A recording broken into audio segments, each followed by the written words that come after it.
Okay, now we're gonna take some of my favorite passes and use that pass as a starting point with the mindset of I'm going to this crossbody arm lock position, okay?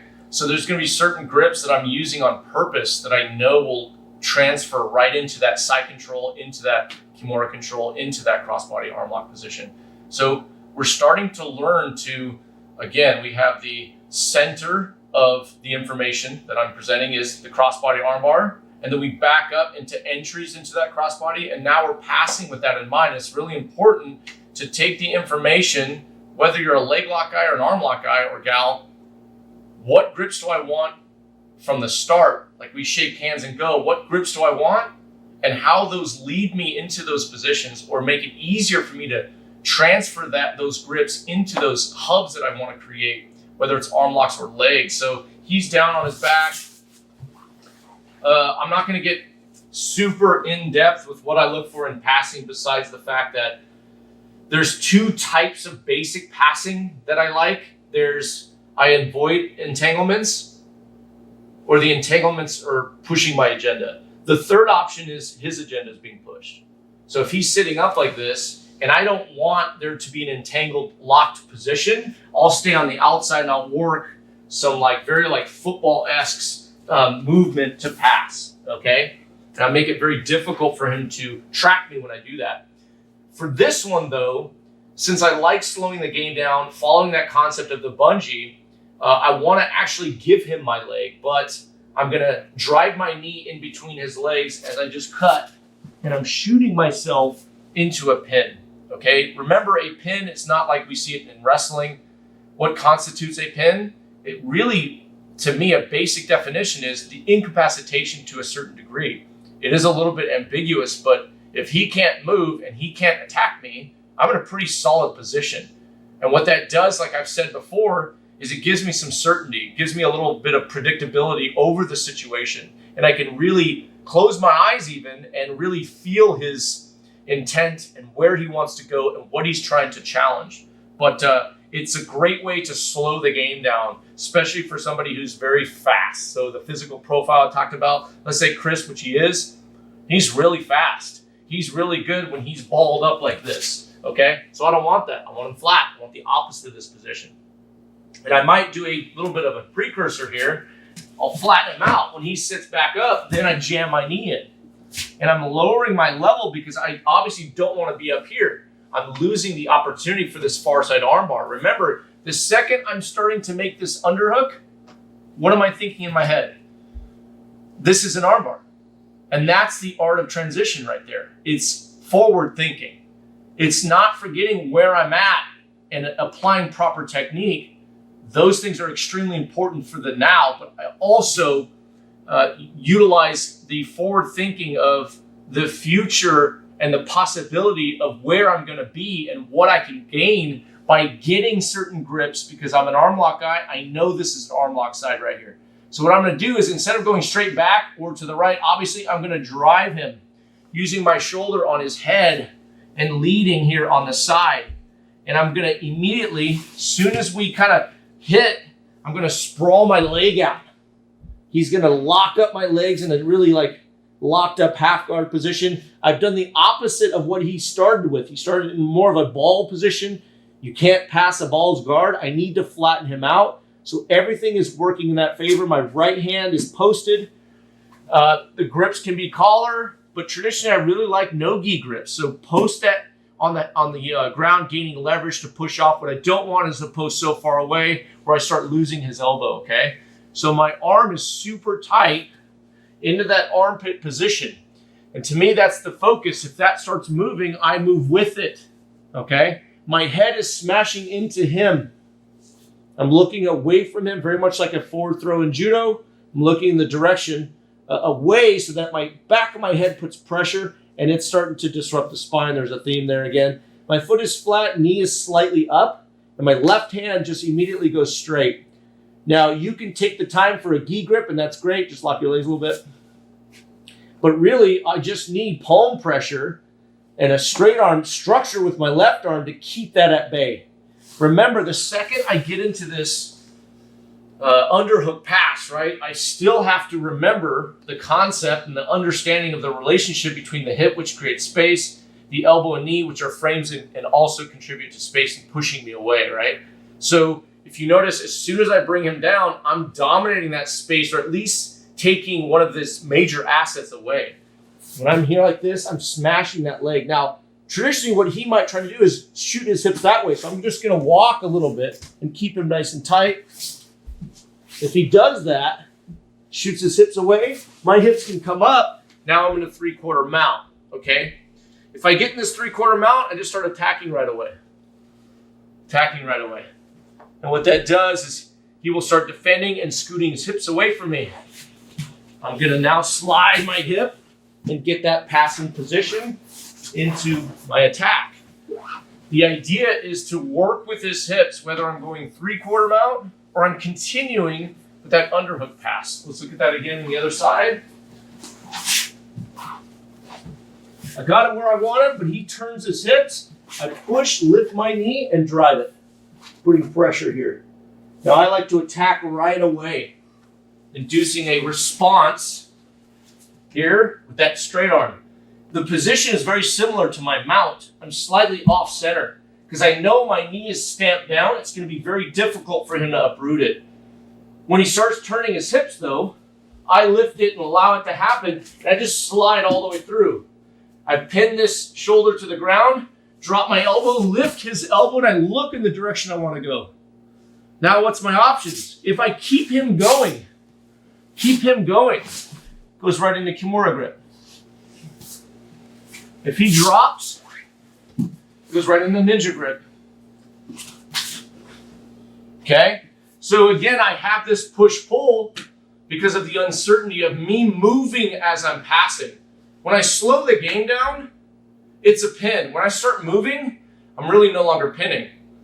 Understanding that, I'm creating this push-pull. We're just seeing it through a system of pinning that if I attack this and push him this way, he's going to resist and give me this other side armbar. And I'm just reacting to that. So for me, arm hunting is simple. I'm attacking your left arm, and then you may give me the right. There's really two areas that I focus on. So the system again is, I'm in my pin.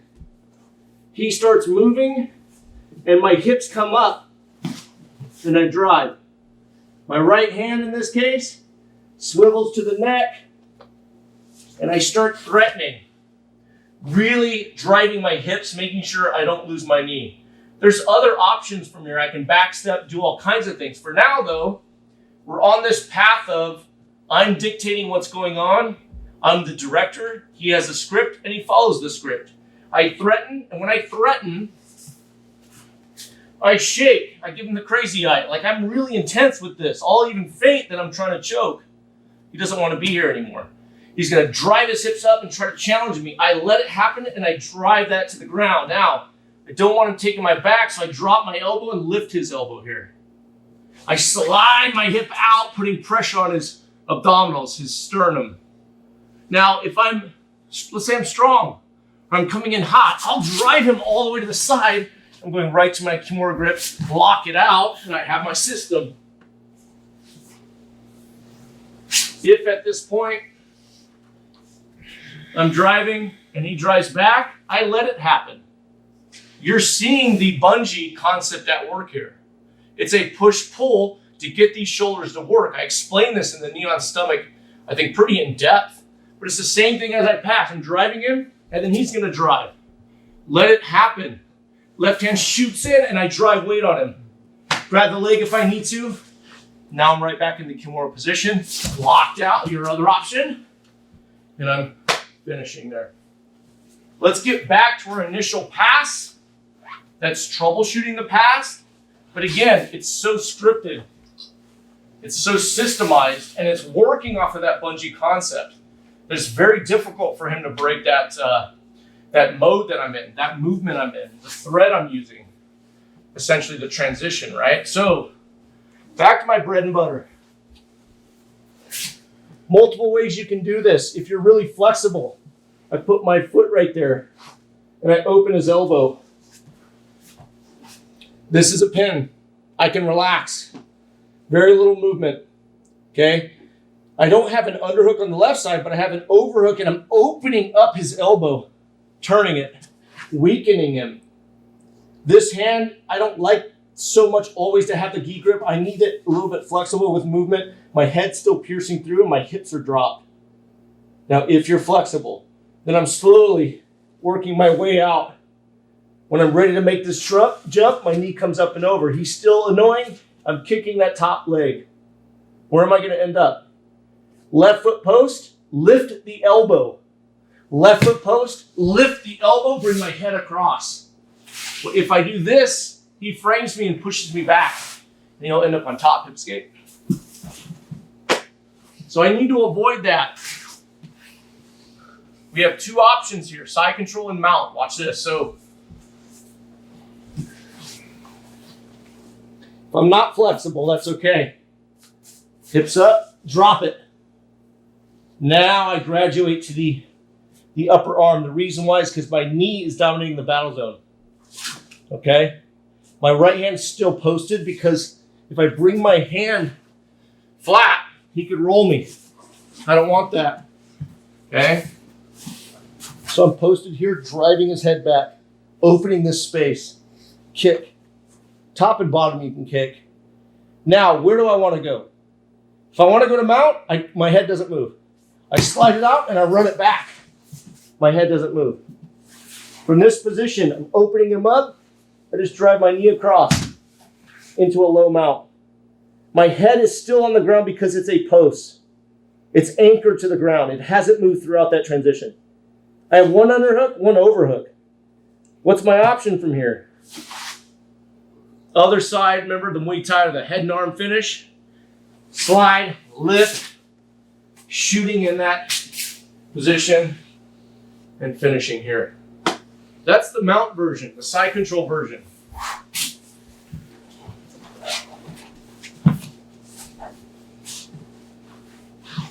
And let me explain my thought process here. Keeping my head on the ground and going to mount. Okay? I feel if he's not resisting too hard, he's not getting a frame in. He's not going crazy. It's a pretty stable platform. Meaning my pressure is to the point, if it's units, at a 7, his resistance is at a 5 or a 4. I just don't feel the need to transition. We talk about 70-30 algorithm of transition. I have 80% control of the situation. I keep my head down. I slide my knee over to mount. What are the other factors that might be involved? He's exhausted. Maybe I'm in tune with his breathing patterns. Maybe he's hypoxic because we just scrambled. And I've slowed the game down and he's thinking, I need to rest because by the time my opponent gets to side control, I need to fight him there. So he may be strategizing that. That's fine. I'll stay in mount or side control and then go straight to mount, meaning my head's down and go straight to that mounted position. Side control to me, it's a little bit unstable, so I need to have a little bit more of a cross-body pin to have access to both sides, his head and his hips. We talk about basic concepts. I do this in MMA a lot. I train my guys. I say, if you're in a scramble in MMA, you go into the head or hips. And that way you have control over them so that they're not immediately just getting back to their feet. Now you got to clinch and take them down again. So the idea here is, as I pass, and I may not pass for a while. Why? Because I don't want him to go nuts. So I may hold him here for a while and just pressure him. It's time to pass, and I feel a little bit unstable. I'm lifting, and my head goes to the other direction. Okay, what does he need to hip escape? He needs at least one elbow on the ground to move his hips. Very difficult for him to hip escape, next to impossible. You can turn his hips, go turn your hips. And this grip is not a gi grip. I'm just grabbing here. Boom, go ahead.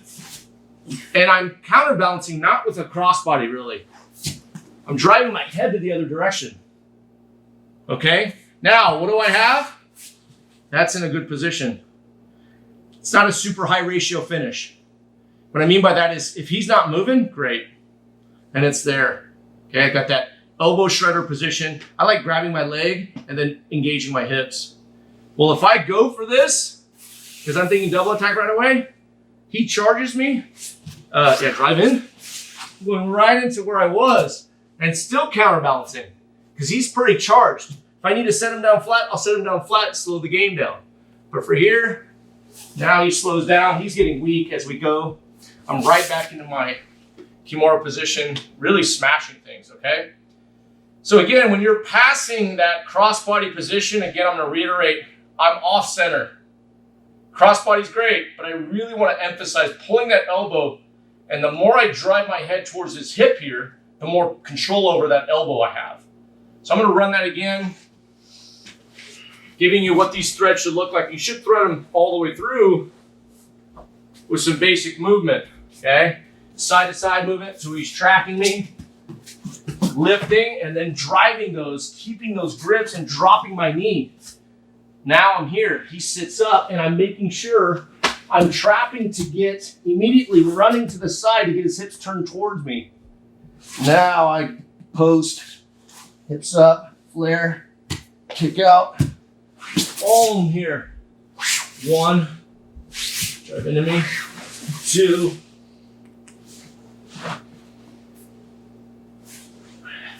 3,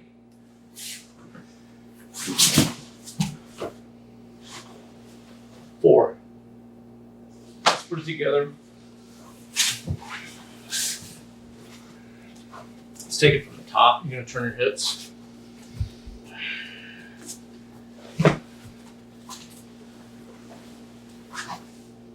Turn your hips.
Okay, the no pass half guard to crossbody arm lock. Okay, he's down. I hit this a lot when I was growing up, training in Brazil. Again, it's almost like I'm creating chaos here. Why? Because he expects me to pass this position. We already have a good underhook pass, kind of like already outlined, which is a solid pass. It's like pinning to pass. It's very strong. In this case, though, I'm going to combine my forces with that underhook and the frame to push the head down to really focus and zone in on that attack. Okay, so if we look at the underhook, I get my partner on his side slightly, or I'll pull him to his side, very much like side control, leading with my elbow, dropping it, creating that platform of pressure. But I'm going to add something to it. I'm going to grab a no-gi grip. I'm counterbalancing with my wrists when I grab this grip. What that does is it kind of eliminates a lot of space and adds pressure to the situation. Very no-gi-esque, but I do it, like I said, with the gi on. I really like combining my forces here, okay? So I have an underhook, and he's riding up a little bit, maybe fighting me. I can't get him flat. If you notice, his head's kind of in a deep half position, okay? So let's move over a little bit. Some guys, even with me controlling on the underhook, he's still going to shoot his right arm into the deep half position and start rocking me and making it very difficult for me to attack, pass. It's destabilizing my intentions here. So from this position, I'm going to lock this down, combine my forces here, push the head, and literally just walk across, All right. So from that position, let's walk around here. Boom. His head's inside. He's searching for that deep half, even though he's minus the underhook. He has an overhook here. I'm going to grab and lock. Combined pressure, really using those wrists, shoving the head to the ground. I take kind of a pretty decent level here. I'm driving my chest right at the shoulder level and pushing the head down, and I'm going to step around the head. Just like I would from side control, but he still has my leg. He's going to keep my leg at this point. Now, I'm inching my way as I come across the head. I'm posting, and what I want to do is post a little bit further away, clear traffic here to shoot my leg through. This is that next phase. Now, when I talk about incremental passing, I should be able to hold him from here. I'm locking his arm nice and tight, really cementing my elbow to my body, my side here, really cupping around the shoulder here, low on the elbow here, all the way in around that the armpit area. And I need to counterbalance as I go. So I kind of want to slow the game down even though I'm moving. So he's going to go back and forth a little bit. I'm just resisting him. And I'm really relying on this far post to do that.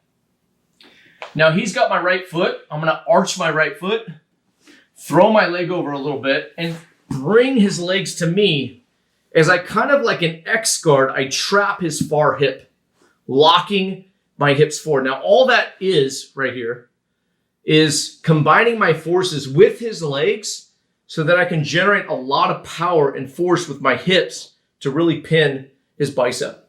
And that's really the essence of this pinning position. You should be able to check your work. He tries to get away. Go ahead.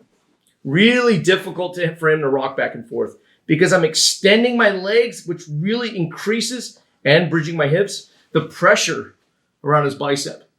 Once I'm in this position, I'm going to reach and get this Kimura and do the same thing with a locked out Kimura. Now, if he's defending, let's say he's in phase 2, phase 1 doesn't make sense because he has to travel around my leg to lock up his hands and defend. Now, from here, I'm still not going to go quick to the armbar. I want to make sure that I'm locking this out and I'm checking my sources in terms of like me making sure he's not rocking back and forth, trying to escape the position. I know I have a certain degree of control. Locked out, I'm going to shoot my arm forward, getting that rear naked lion killer position. Ratchet if I have to, but it's a dynamic torque from this position to break the grip and slide all the way up. Then I like to go to a wrist position because I'm locked around the shoulder. I bridge my hips. It's an awkward looking finish, nonetheless very powerful here. Okay, again, it's a no pass. I'm not passing. He thinks I'm passing, but I'm doubling up on that top arm and I want to attack it. That's my target. Again, he's locking me up here, fighting, boom. Right here, keep that head at bay. I talk about disrupting the spine. Shove that head to the ground right here. Pull that arm across. Now shove it, bring my leg over. Wait for to push the head with my leg, then shoot it over. Shoot it up and over and lay on it. I can lock it up here. I can trap it here if I want to and lock it. Traditionally, he's going to face me with his hips. My leg goes right in through. I'm ready for it with a locked out Kimura. Again, right here. Settle him.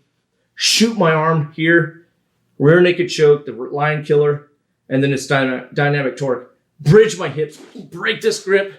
Shake it if I need to. Transition to double wrist if I want. Hips forward and finish. Quick little lesson. You don't have to pass guard even when you're pinning. This is incremental pinning. Let's go all the way through. Lock. I already have the underhook. Let's take it a step back. The same little entry. I step through, lower my level, drive. Boom. He starts turning on his side. He's been here before. I just go with it. Drive. Pull that arm to me. All the way through. Kick my leg all the way through here. Overhook. Overlapping grips. He's kind of saving his arm. It's a last ditch effort. Really secure that locking hips around his arm. And then it's lion killer from there. And a secure double wrist finish.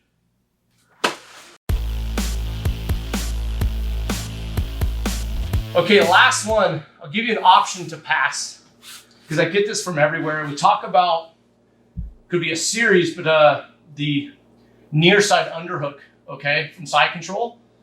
But it's hard to get it when the side control is already established. So we're gonna do it from the pass position. My favorite pass, stack pass. I'm a little bit old school. So I'm not gonna get into the system of stack pass. This is the way I run it. I grab the belt and the belt, okay? So I grab right in the belt knot and equally underneath the hips. So it's very level. And it's a push-pull. If you want to kind of get into the system, there's a Goldilocks, which is essentially in science the habitable space between a star and a planet. Either that planet's too far away from the star, it gets cold, or it's too close, it gets hot. That Goldilocks is that perfect zone that we want for Earth. Think we're glad to have it, so we have a habitable space on Earth. It's the same thing with a stack pass. I traditionally don't want his legs to go too far away because then he's combat effective, like we talked about. Also, when I'm stacking somebody, I don't want his hips too low because now he has leverage to shove me away with his legs and then get his feet in, and now I gotta back out a step. So for me, when I lock this down, he tries to go away from me, I pull him back. He tries to go into me, I lift him up. I really hold him in place. Now what's going on to get to that hidden collar position, see my elbow. When I pass, I don't want to expose my elbow. He'll shove me away. I keep my elbow nice and tight. And I create this vice position using the belt. If he doesn't have the belt, just grab the pants. This vice position here. I start stacking him forward towards his head, and then I turn him slightly offline to finish the stack. When I turn the stack, he's on his side. When he's on his side, he can even drop the elbow, and there's space between the ground and his shoulder. What my arms do is this. I lock my elbows in place. This hand turns up because now I want a more prominent straight arm. It's hard to do a straight arm when you're turning. This is more like I'm flexing my bicep. When I'm carrying something like this, it makes sense. But when I have the gi, I want to twist it. This turns straight. Now it's structure versus muscle, okay? So I'm pinning my elbows together and driving towards the far shoulder. Now look, watch this. I shoot this hand near side underhook. Tight, pressure. I transition to that collar grip, and of course it's the same motion. Drive it across, and then get into an attacking position to finish. All right. Now 2 basic finishes from here, okay? So let's get back to the system, then we'll thread it a little bit. Let's turn the other way. Thank you. Okay, now we're good at keeping him here. And we can be as aggressive at that point. Once you understand a system, you can amp it up a little bit. This is how I get to crossbody traditionally. I'm gonna throw my leg over. When I throw, I straight arm. I just punch it straight. And then look, my back's on the ground. Where did we learn this? Crossbody bridge position, that mid control. My back's on the ground, I'm clearing traffic by straight arming, opening space to throw my leg over. Try to go on top. Now I just start clawing away. What's open? 1, 2, locking position here. The system takes over. Okay, I don't care how you finish at that point. Another option is to the triangle.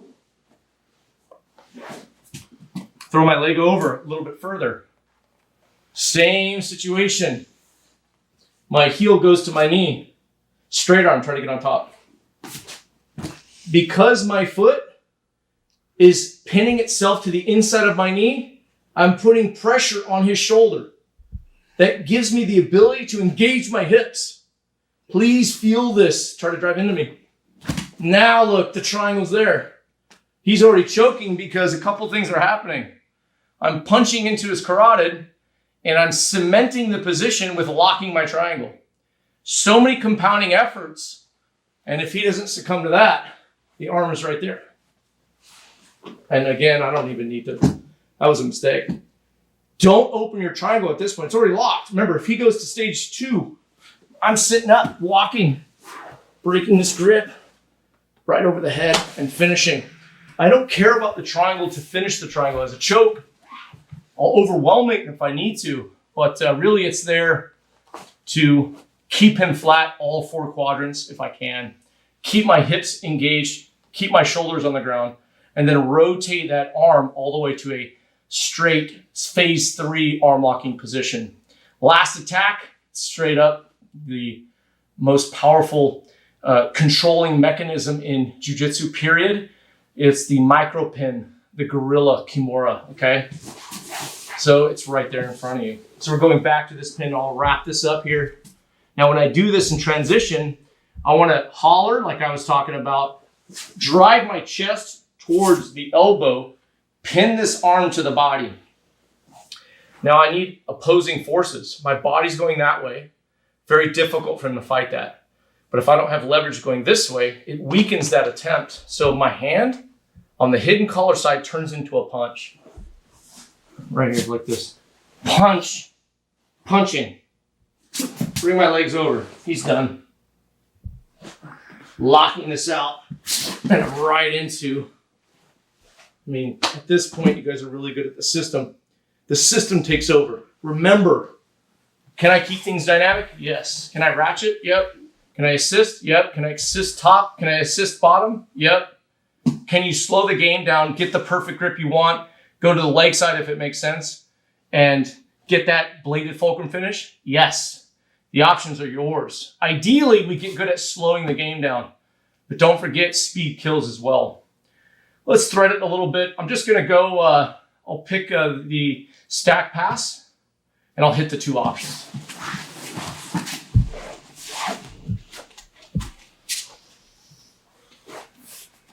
So how do I get the stack pass? 1, 2, 3. I'm in stack. Again, this is not a guard passing seminar, but when you guard pass, it's good to move. 1, 2, shoot this in. 3. He freaks out. Already had this lock. Let him have that back. Drive weight to take weight. Driving forward to make him make noises. Then drive, switch to this pin, keep weight forward, slide that, pull this across. Straight arm this, lock it up, sit up, and finish. Let's go hit Kimura.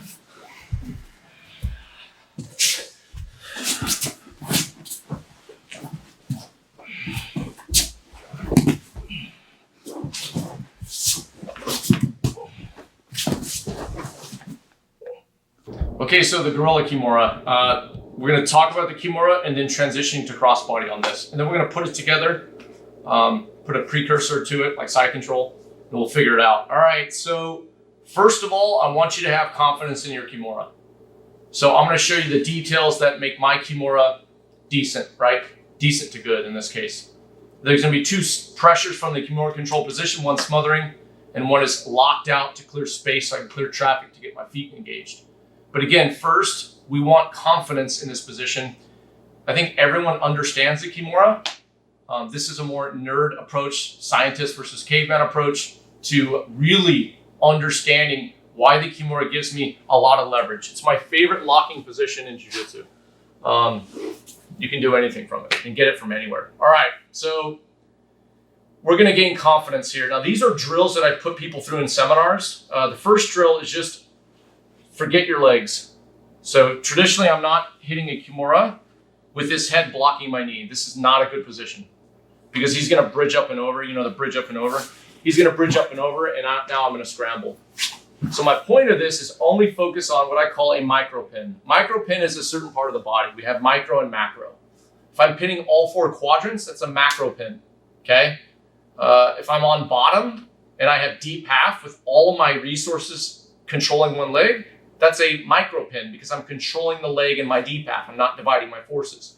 You can pin from bottom, okay? The idea is a certain level of incapacitation, right? A certain degree of that. So right now, forget my legs. We're just going to focus on my grips. So first, overhook. I like to look like I'm hollering to hold that in place long enough. Now notice what I just did. I throttled the arm. What I want out of him is weakness throughout. So I'm going to turn the arm to twist up his arm to make him weak. He's stronger, like I showed when I lock it out. He's stronger when his arm is level. I'm just going to twist it, exposing his hand. It's a throttle. It's a real quick throttle, and then I lock it up. Now this is my traditional grip. I traditionally don't use my thumb unless I'm grabbing the wrist first. Traditionally finishing, I don't use my thumb. It restricts by limiting flexibility. It restricts my motion because essentially the thumb blocks my movement. So I really like a thumbless, in this case, grip as I do this. Also, it's easier for me to throttle, just really quick. Sometimes I do it like 3 times. Now I lock it in position. Now the smothering is my shoulder down to block the elbow. I need a backstop on that elbow. I just need something to pressure to keep it where it is. Again, going along the lines of when I talked about crossbody, I'm not getting excited trying to finish the Kimura. Only when I feel there's a green light and a moment of opportunity do I try to take advantage of it. So my point on that is pin it first, then see if you want to move forward for the attack. So this is my micro pin on the Kimura position, okay? So I would familiarize yourself with that locked out or the throttle here, driving my shoulder in, and really like I do my singles, creating that vice pressure with the shoulder here, okay? Now, a locked out Kimura. I'm gonna take this and then I'm gonna lock it out. Now when I lock it out, you can stand and do it, but he should wince. Okay, so you should see the wrinkles form on his eyes because of the pressure that is happening. He's not doing that just because I told him to, right? It does not feel good. When I teach seminars, I talk about your arm's gonna really hurt after the seminar. If it doesn't, your partner is doing this wrong. Okay, so we talk about the gentle art of jiu-jitsu.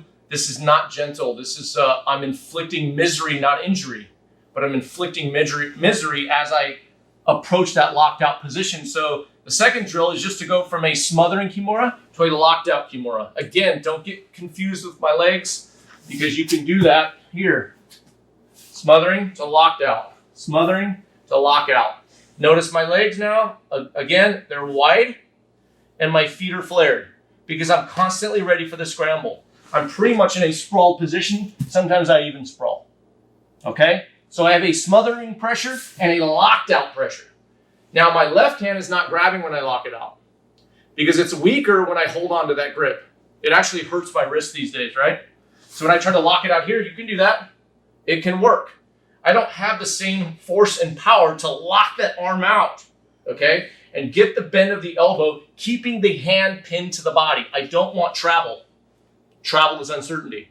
Remember the gray area. It's pinned or it's pinned if I'm finishing. It's not doing this when I'm deciding what to do. Okay, so I know where it is.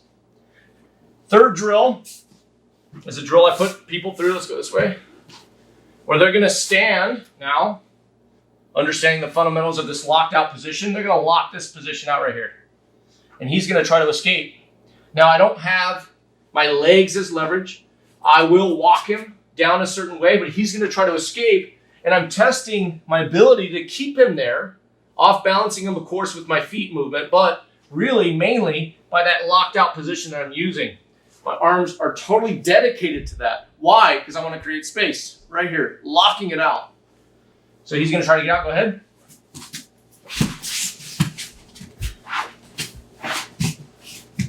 Okay, once I go through that test, I'm satisfied in understanding what Dave's talking about with that locked out position, okay? Then I'm gonna move forward. Now the Kimura control, let's move that just a little bit.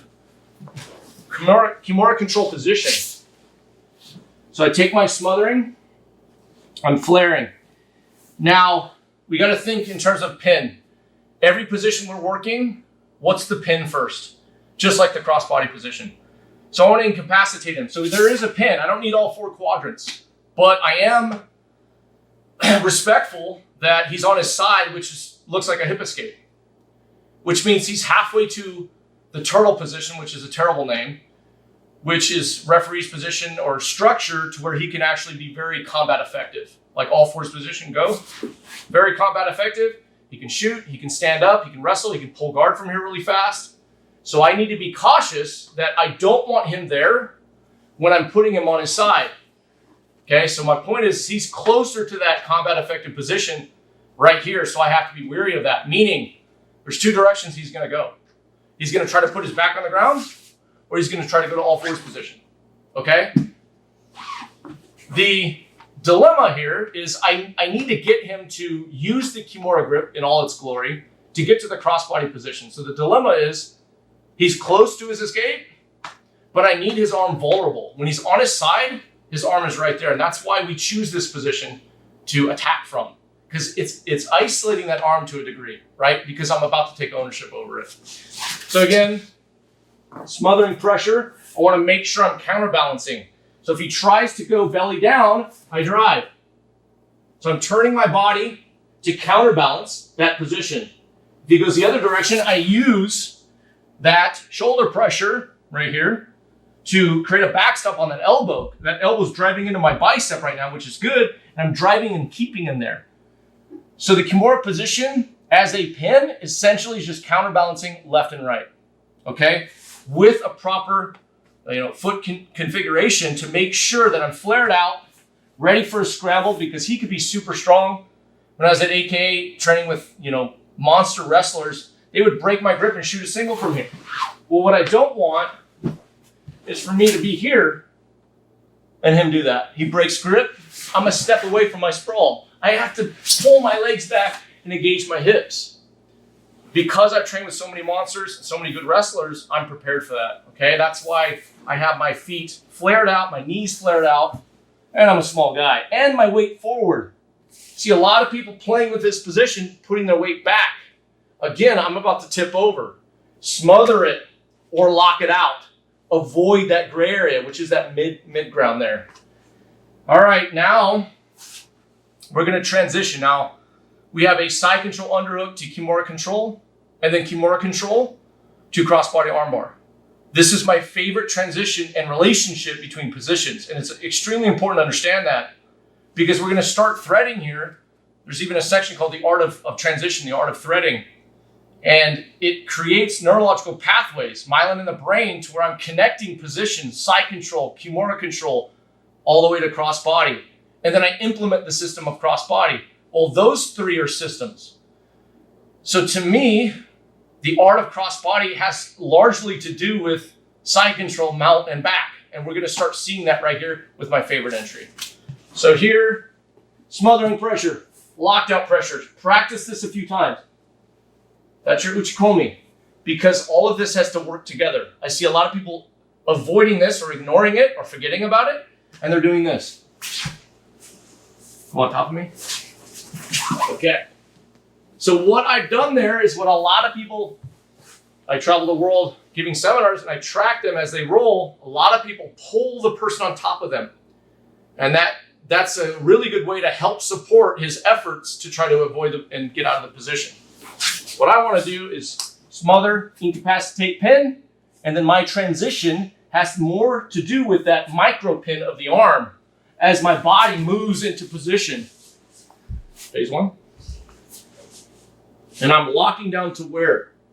Right to my mid control, and you can finish the thread like we did in lesson one and still get reps in all the way through and end with a finish.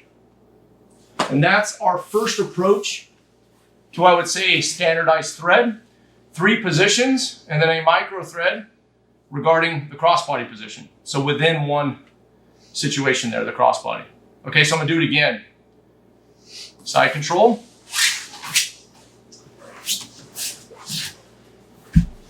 Just take this, for example, creating this thread. Smothering pressure, locked out pressure, as I lean towards the head. Now, he has an option, and traditionally he's gonna grab his. Okay, another one of my favorite options, really this is probably my favorite option, and it's an example of when I talk about avoiding the entanglement. Remember, 2 types of passing. Really, if you just want to get to the bare bones, and a simple framework to understand guard passing is, there's 3 things going on. They wrap me up and I have to counter their guard system, which is the most the situation I want the least, right? Or the two main options that are serving me, which is staying on the outside and avoiding entanglement. That's me pushing my agenda. Now, let me talk about that real quick. It's really good unless you get somebody who's super fast at scrambling, right? That strategy is more for the second idea of me going into that underhook pass situation. So if you develop, though, see, to counteract that reality, when I'm staying on the outside and avoiding the entanglement, and let's say I am dealing with someone who's fast, first I do a little test. I'll just slowly move a little bit, and I want to see his reaction. Let's say I've never trained with him. I can tell a lot about you by the way you walk. I can tell a lot about how physical you are the way you walk. But until we start rolling, I don't know and understand exactly your natural tendencies. We talk about the primary, secondary, tertiary responses. So I'm looking at customizing this is higher level thinking, to my opponent. I said that in previous lessons. We need to customize my game, which isn't a huge variation or diversion from what I'm used to doing, but I can't ignore his capabilities. So I will play a game and I'll move on the outside. I'll see how he reacts. If he reacts crazy fast, I may go, all right, enough of that. I'm going right back in to getting, a pin started and really keeping those shoulders flat, the four quadrants flat, making them super predictable. Now, let's say he's fast. How do I counteract that? And I don't want the entanglement because he's got a good guard. Now I have huge problems. So then I better invest in myself to increase my processing at a higher rate of speed. We're talking about that because we're threading a lot. Threading, again, is just transitioning. For example, I'm in guard position. I'm going to pass guard. I'm going to get to side control. I'm going to get to Kimura control. I'm going to get to crossbody. That is a specific choreographed thread that creates neurological pathways, myelin in my brain to connect these positions. And then when you build speed on that, you do it really fast, you can process faster. So I can counteract somebody who's fast with my ability to process that rate of speed, okay? So I still may use this tactic against somebody who's really athletic. At any rate, I'm going to avoid an entanglement. So we have this asterisk passing, I call it. He sits up, boom, I sit him back down. He sits up, I move to the side, he faces me. I move to the other side, he faces me, right? I can start moving to kind of overload his system in terms of his processing. It's another way to track and understand what his capabilities are. I'm just testing the waters in this situation. But for now, I'm going to sit him up. We'll start right here. I'll sit him up. When he comes back down, I'm going to shove this and pin it. First thing I do right here. It's shin to shin. Very no-gi. You'll see me do a lot of no-gi grips in the gi. Why? When I need a grip, I'll use a grip. When I have the time to get a really good grip, I'll take the time to get a really good grip. If not, and this is why doing no-gi is really important, I'll just keep moving because the perfect grip slows me down. I don't want to be slowed down. Even if I'm not moving too fast, I want to keep moving in this case. So I'll smash this, and this is that playground, right? You push a kid on a playground, what do? They push back. I call it the primal button. I'm hitting his primal button when I drive this in. He pushes back. He's just going to kick back. And I know that's the reaction, like at the doctor's office, right? So I'm going to come in here, boom. He kicks back, I push, and I ghost past him. It's a ghost pass, meaning I'm there and I'm not there, okay? My knee slides all the way around. If you notice, the foot didn't move. Let's switch directions. The foot didn't move. So let's say you're just hanging out on your back. Some guys do this, it's so annoying. I go, okay, smash. He kicks back, my foot doesn't move. Don't move your foot because it takes too long to put it back where you need it. All I'm doing is releasing pressure with my knee. Notice, if you take a snapshot right here, his knee line's right here. My foot's already passed. All I'm gonna do is block his ability from bringing it back and challenging me with that battle zone. So once I'm here, I'm driving my leg in with the back step. Now, initially, I like to be in kind of high. I like to have that point of view of I'm in a tower and they're below me. So I do like a reverse knee on stomach position and I'll start navigating the situation. And then I can mount from here, all kinds of things. But traditionally what he does, and here's another thing that he can do, and a lot of people do this, is some people, they trap my leg. They'll grab my leg, try to throw me because I've done it so dynamically. We talk about flinch responses. So what's open right here? People do I'll just be honest, like really stupid things when you speed things up on them. It's another value in investing in your body to be faster with your jiu-jitsu. So obviously I can go to an omoplata here, just controlling the elbow. But it's not a rule that I'm breaking. It's more like I don't want to be on bottom. So I'm just pulling this and getting a step in. Now I have the Kimura. Now he's going, uh-oh, he grabs his hands together. Now I'm committing to the ground in a weird locked with an assist, and I break that grip, and I got the finish. Okay? So I talk about when I train military, be creative with your violence. In this case, be creative with your arm locks. He's giving you something. If he grabs something because it's a natural tendency, it's a flinch response, and wrestlers do this a lot, judoka do this a lot, because what they're doing is they're making up for a gap of education on their behalf. They're just grabbing and cavemaning a certain position. Now, we need to respect that because it works. And we need to track it. We're starting to track our partners in our academy. What are their tendencies under speed? What do they do when I'm fast? When I do a ghost pass quickly, how are they grabbing me? These options are here. They're giving me a Kimura in this case. Okay, so this is a little bit more advanced idea here that we're looking at. And at this point in these lessons in the curriculum, you should be on your footwork and your movement to create these opportunities. He grabs right away. I have omoplata, or I have, and what I like to do is I'll even post and shoot this in a little bit deeper. Okay? Once I get this, then I commit to the ground. He's locking his arms up, bring my knee out, square back up. I have my assist. Notice there's a theme here. Get to that locked out position. And then break the grip. Another basic option here, right? This is my money situation to get to that triangle mount that we already talked about. Same entry. I like to grab his knees just to track them, not grabbing the gi. He pushes back, boom. Facilitate that grip. Whether he grabs or not, I have my position here. Immediately on the attack, I grab the belt, I go up and over. What else is here, obviously? It's obviously here, always, man. Go up and over, though. Grab, lock those legs out, shoot my leg in, right into that inchworm triangle pass. And now I'm here, and I'm looking like I know what I'm doing, right? At this point, because I'm overwhelming him with different modes of attack. Not just allowing the entanglement, but really creating a situation where he's going to make mistakes.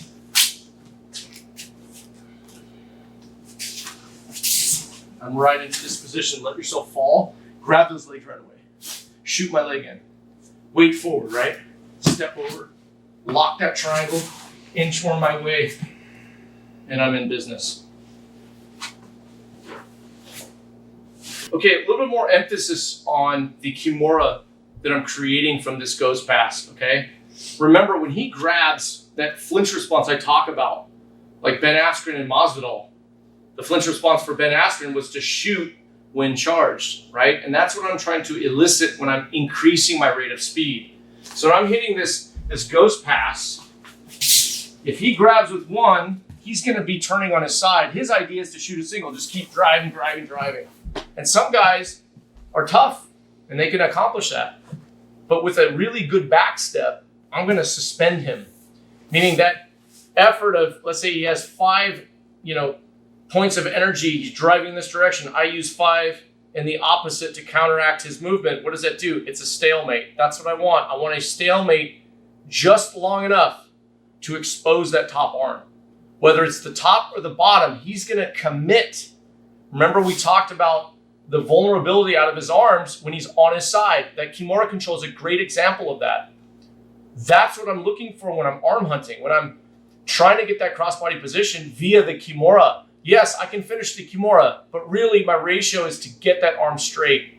People are really good at defending the Kimura, or they're not. It just depends on my partner. So again, it's going 1, 2, and here he's charging. It's right there. It's like a ninja entry. Now, a couple things from this position. He keeps charging, I'm gonna go crazy and he'll stop his charge. He'll pull back. Okay? I have my right arm as a platform, kick this leg back. I've pinned him long enough to get back to my hub. And again, continue with that lockout position and then really start going over options, right? But that lockout position is always important to clear traffic to make sure I get to that crossbody. Now, when he grabs and gives me the option for the Kimura grip, I have that back step, and that's why it's there. This crazy long back step, drive, puts pressure. I'll post to stabilize my body, recruiting leverage off the ground if I need to. But in reality, I should be able to commit both hands with this platform of the elbow and block him from driving. Remember that suspension I'm talking about. Now, I'm looking for the elbow. So if I go for it and he drops that, he can turn the other direction and drive this. Go. Now he's giving me control of this arm. I can turn that all the way into kind of like a monoplata, digging deep, exposing the elbow like we did on the bar of the arm.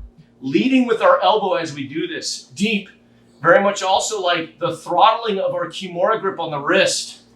And I don't hit the shoulder lock here much. I'm an arm hunter, so elbow hunter, really. As he straightens his arm slightly, his arm is there, my bar is there, and I go to finish. Okay, so we're seeing a kind of a mini system erupt due to his mistake of over committing. Very much like car accidents. It's the overcorrection many times that leads to the accident, not a bunny rabbit running in the middle of the road. So that's all I'm doing. I'm driving in with that quick ghost pass, and he is overreacting, and I know it. And I'm in such a stable position, I'm literally just picking which arm I want. So let's look at it again.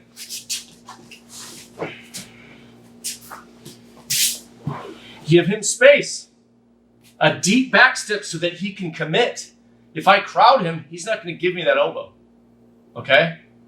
Take it or not. He drives the other direction, realizes he's in trouble, pull, post my right hand, quickly turn, and I'm getting that finish. Now the bottom arm again, one last look at it. He grabs it and goes. The other arm, boom. Post, lock it out. Notice I was suspended to get my legs back. Bring my knees to that platform position. That's really key here. Okay, hard to finish when I'm like this. Not impossible though. This is more of a Kimura finish for me. Bring that knee around. He's got the space created by phase 2. Opening this up. Let's go inside this time. Isolate this. Understanding that as I traverse through that phase 1, phase 2, phase 3, there's a release in pressure. That's lesson 1. Don't forget that. Respect it. Be very much in tune with it. And then use his arms against him.